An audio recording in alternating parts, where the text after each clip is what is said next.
Once, an old blind man sat by the side of a busy walkway in a crowded market. In front of him was an empty hat with just a few coins inside.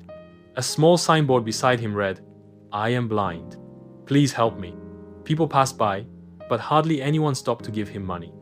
One morning, a young woman on her way to work noticed him. She took a few coins from her pocket and dropped them into the blind man's hat. As she started to walk away, she paused and looked at the signboard beside him. After a moment of thought, she picked up the sign, turned it over, and wrote something new with a marker. She then placed the sign so everyone passing by could see it.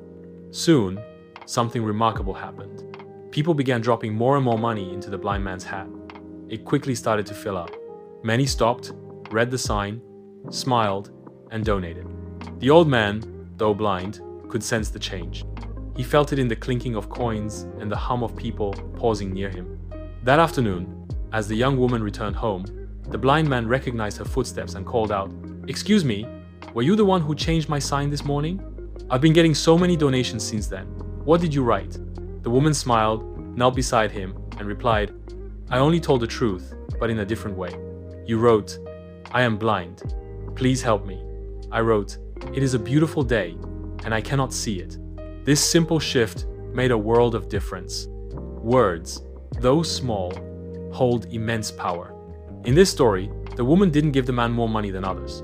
She didn't sit with him or tell people to help. She simply changed a few words, and those words changed everything.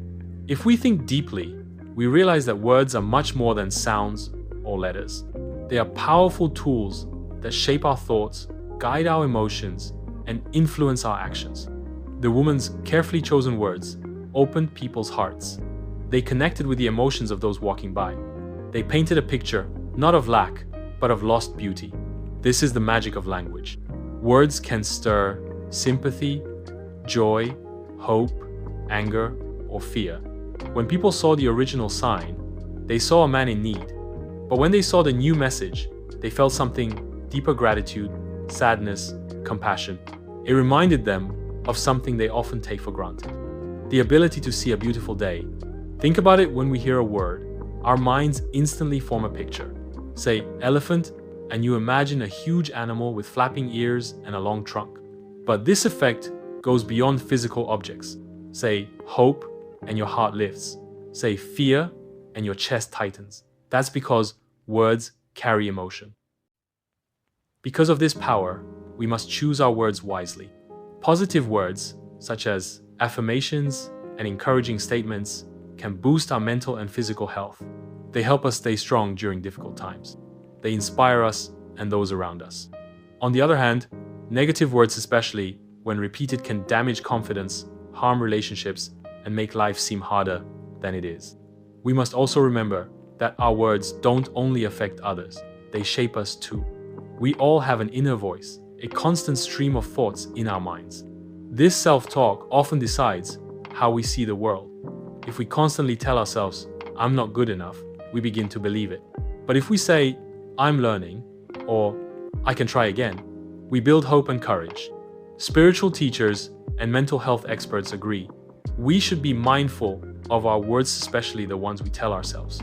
Positive self-talk builds resilience and calm.